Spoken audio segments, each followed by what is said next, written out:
नमस्कार दोस्तों।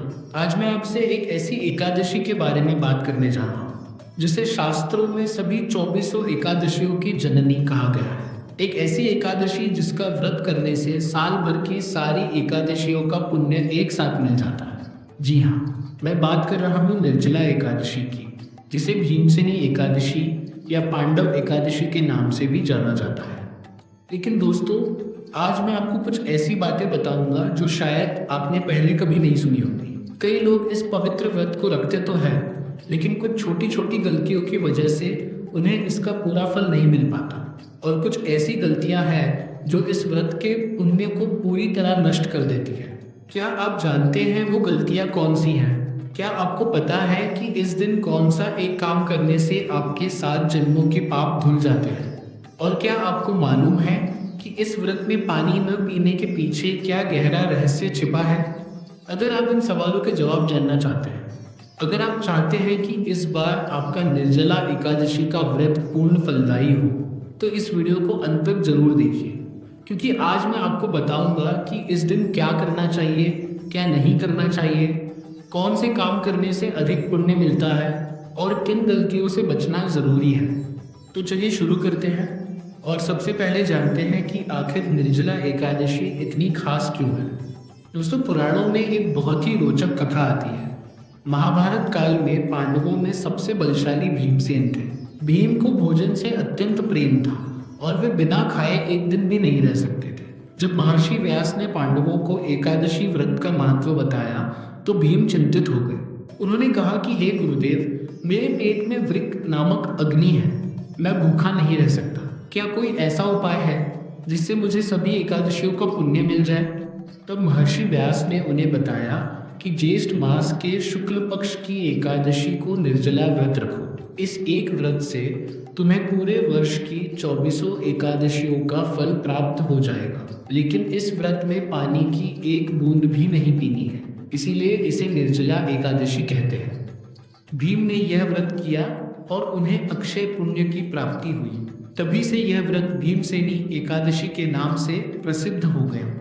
दोस्तों, यह व्रत इसलिए भी विशेष है क्योंकि ज्येष्ठ मास में भीषण गर्मी होती है। ऐसे में बिना पानी के व्रत रखना अत्यंत कठिन तपस्या है और शास्त्र कहते हैं कि जितना कठिन व्रत उतना अधिक पुण्य। इसीलिए इस एक व्रत का फल सभी एकादशियों से बड़ा माना गया है। अब आइए जानते हैं कि इस पवित्र दिन पर क्या करना चाहिए। सबसे पहले बात करते हैं व्रत की शुरुआत की। दशमी तिथि की रात को ही हल्का भोजन करें और ब्रह्मचर्य का पालन करें। एकादशी के दिन ब्रह्म मुहूर्त में उठें, जो सूर्योदय से लगभग 1.5 घंटे पहले होता है। स्नान करने से पहले तिल का तेल लगाएं, फिर गंगाजल मिले पानी से स्नान करें। स्नान करते समय इस मंत्र का जाप करें, ओम नमो भगवते वासुदेवाय। स्नान के बाद स्वच्छ वस्त्र पहने। पीले या सफ़ेद वस्त्र इस दिन शुभ माने जाते हैं। फिर भगवान विष्णु की पूजा करें। पूजा में तुलसी दल, पीले फूल, चंदन, अक्षत, धूप, दीप और नैवेद्य अर्पित करें। विष्णु सहस्त्र नाम का पाठ करें या कम से कम ओम नमो भगवते वासुदेवाय मंत्र का 108 बार। लेकिन आगे जो बात मैं बताने जा रहा हूँ उसे बहुत कम लोग जानते हैं। इस दिन तुलसी की पूजा का विशेष महत्व है। शास्त्रों में कहा गया है कि तुलसी भगवान विष्णु को अत्यंत प्रिय है। निर्जला एकादशी पर तुलसी के पौधे की सेवा करें, उसमें जल अर्पित करें और तुलसी की परिक्रमा करें। इससे आपके व्रत का पुण्य कई गुना बढ़ जाता है। पूरे दिन भगवान विष्णु का स्मरण करते रहें, गीता का पाठ करें, विष्णु भगवान की कथाएं सुने या पढ़ें। मन को सांसारिक विषयों से हटाकर भगवान में लगाएं। यदि संभव हो तो मंदिर जाएं और भगवान के दर्शन करें। इस दिन दान का विशेष महत्व है। जलदान इस व्रत का सबसे महत्वपूर्ण दान माना गया है। गर्मी के मौसम में प्यासे लोगों को जल पिलाने से अक्षय पुण्य मिलता है। इसके अलावा फल, मिठाई, अन्न, वस्त्र या धन का दान भी कर सकते हैं। गरीबों और जरूरतमंदों की सहायता करें। शाम के समय फिर से भगवान विष्णु की आरती करें और रात्रि जागरण करें। यदि पूरी रात जागना संभव न हो तो कम से कम आधी रात तक भजन, कीर्तन या ग्रंथ पाठ करें। द्वादशी तिथि को सूर्योदय के बाद उचित समय पर व्रत का पारण करें। पारण से पहले ब्राह्मण को भोजन कराएं और दक्षिणा दें। फिर स्वयं सात्विक भोजन ग्रहण करें। अब आते हैं सबसे महत्वपूर्ण बात पर, इस दिन क्या नहीं करना चाहिए। पहली बात, इस व्रत में जल पीना पूर्णतः वर्जित है। यही इस व्रत की विशेषता है और यही इसे सबसे कठिन और सबसे पुण्यदायी बनाती है। हालांकि वृद्ध, रोगी या गर्भवती महिलाएं चिकित्सक की सलाह से आवश्यक मात्रा में जल ले सकती है।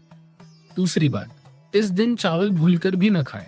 शास्त्रों में कहा गया है कि एकादशी के दिन चावल में पाप का वास होता है। तीसरी बात, प्याज, लहसुन और तामसिक भोजन से पूरी तरह दूर रहे। यह व्रत तो निर्जला है, लेकिन दशमी की रात भी सात्विक भोजन ही करे। चौथी बात, इस दिन झूठ बोलना, निंदा करना या किसी की बुराई करना घोर पाप है। इससे व्रत का पुण्य नष्ट हो जाता है। पांचवी बात, क्रोध से बचे। क्रोध सबसे बड़ा शत्रु है और यह व्रत के फल को क्षीण कर देता है। छठी बात, इस दिन बाल न कटवाएं, दाढ़ी न बनवाएं और नाखून न काटें। सातवीं बात, दिन में सोना वर्जित है, इससे व्रत का पुण्य कम हो जाता है। आठवीं बात, इस दिन तेल लगाकर शरीर की मालिश न करें। स्नान से पहले हल्का तेल लगा सकते हैं, लेकिन मालिश न करें। नौवीं बात, पान, तंबाकू या किसी भी नशीले पदार्थ का सेवन पूर्णतः वर्जित है। 10वीं बात, इस दिन वैवाहिक जीवन में संयम रखें, ब्रह्मचर्य का पालन करें। और एक बहुत महत्वपूर्ण बात, व्रत रखकर अहंकार न करें। यह न सोचे कि मैंने इतना कठिन व्रत किया है। भगवान को समर्पण भाव से व्रत करें। अहंकार से व्रत का पुण्य नष्ट हो जाता है। अब जानते हैं कि कौन से विशेष कार्य करने से अधिक पुण्य मिलता है। सबसे पहला है जलदान। ज्येष्ठ की भीषण गर्मी में प्यासे लोगों को जल पिलाना सबसे बड़ा पुण्य है। सड़क पर प्याऊ लगवाए या लोगों को पानी की बोतलें बांटे। दूसरा है गौ सेवा। गाय माता को हरा चारा, गुड़ और पानी दे, गौशाला में दान करें। तीसरा है अन्नदान। गरीबों को भोजन कराएं। यदि संभव हो तो द्वादशी को भंडारे का आयोजन करें। चौथा है वस्त्रदान। गर्मी में सूती वस्त्र या जरूरतमंदों को कपड़े दान करें। पांचवा है छाया दान। किसी को छाता दान करे या पेड़ लगाए। शास्त्रों में छाया दान का बहुत पुण्य बताया गया है। छठा है फलदान। मौसमी फल गरीबों में बांटे। सातवां है श्रीमद् भागवत या गीता का पाठ, स्वयं करें या किसी विद्वान से करवाएं। आठवां है मंदिरों में दीप दान। भगवान विष्णु के मंदिर में घी के दीपक जलाएं। और एक विशेष बात, इस दिन यदि आप किसी को एकादशी व्रत का महत्व बताते हैं और वह व्यक्ति व्रत रखता है, तो आपको भी उसके पुण्य का एक भाग मिलता है। अब मैं आपको कुछ ऐसी आम गलतियों के बारे में बताता हूँ जो लोग अनजाने में कर बैठते हैं। पहली गलती, बहुत से लोग व्रत तो रख लेते हैं लेकिन मन में भगवान को स्मरण नहीं रखते। दिन भर सांसारिक बातों में या मोबाइल में लगे रहते हैं। यह व्रत का अपमान है। दूसरी गलती, कुछ लोग व्रत रखकर दूसरों पर क्रोध करते हैं, लड़ाई झगड़ा करते हैं। इससे व्रत का फल तो मिलता ही नहीं, उल्टा पाप लगता है। तीसरी गलती, व्रत में कष्ट होने पर भगवान को कोसना। यह बहुत बड़ी भूल है। व्रत में जितना कष्ट उतना पुण्य। इसे भगवान की कृपा समझें। चौथी गलती, पारण के समय का ध्यान न रखना। द्वादशी तिथि समाप्त होने से पहले पारण अवश्य कर ले, अन्यथा व्रत का पूर्ण फल नहीं मिलता। पांचवी गलती, दान न करना। निर्जला एकादशी पर दान का विशेष महत्व है। बिना दान के व्रत अधूरा है। छठी गलती, व्रत की चर्चा बार बार करना। यह न बताए कि देखो मैंने कितना कठिन व्रत रखा है। इससे अहंकार आता है और पुण्य क्षीण होता है। दोस्तों, निर्जला एकादशी का व्रत करने से क्या लाभ मिलते हैं यह भी जान लीजिए। शास्त्रों के अनुसार इस व्रत से समस्त पापों का नाश होता है।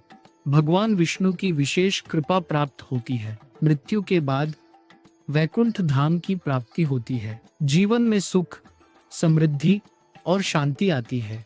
पितरों को भी इस व्रत से मुक्ति मिलती है। और जैसा कि मैंने बताया, इस एक व्रत से वर्ष भर की सभी एकादशियों का पुण्य मिल जाता है। तो दोस्तों, इस बार जब आप निर्जला एकादशी का व्रत रखें तो इन सभी बातों का ध्यान रखें। पूरी श्रद्धा और समर्पण भाव से व्रत करें। भगवान विष्णु का स्मरण करते रहें। यथाशक्ति दान करें और उन गलतियों से बचें जो व्रत के पुण्य को नष्ट कर देती है। याद रखिए, व्रत केवल शरीर से नहीं, मन से भी होना चाहिए। जब मन, वचन और कर्म तीनों से आप भगवान को समर्पित होते हैं, तभी व्रत का पूर्ण फल मिलता है। भगवान विष्णु की कृपा आप सभी पर बनी रहे। इस निर्जला एकादशी पर आप सभी का व्रत सफल हो और आपको अक्षय पुण्य की प्राप्ति हो। दोस्तों, अगर यह वीडियो आपको अच्छी लगी हो और आपने कुछ नया सीखा हो, तो कमेंट में ओम नमो भगवते वासुदेवाय जरूर लिखें। भगवान विष्णु के इस पवित्र मंत्र को लिखने से भी पुण्य मिलता है। इस वीडियो को अपने परिवार और दोस्तों के साथ शेयर करें, ताकि वे भी इस पवित्र व्रत का लाभ उठा सकें। और अगर आप हमारे चैनल पर नए हैं, तो सब्सक्राइब जरूर करें और बेल आइकन दबाएं, ताकि ऐसी ही धार्मिक और ज्ञानवर्धक वीडियोज की जानकारी आपको सबसे पहले मिले। जय श्री हरि, जय श्री विष्णु।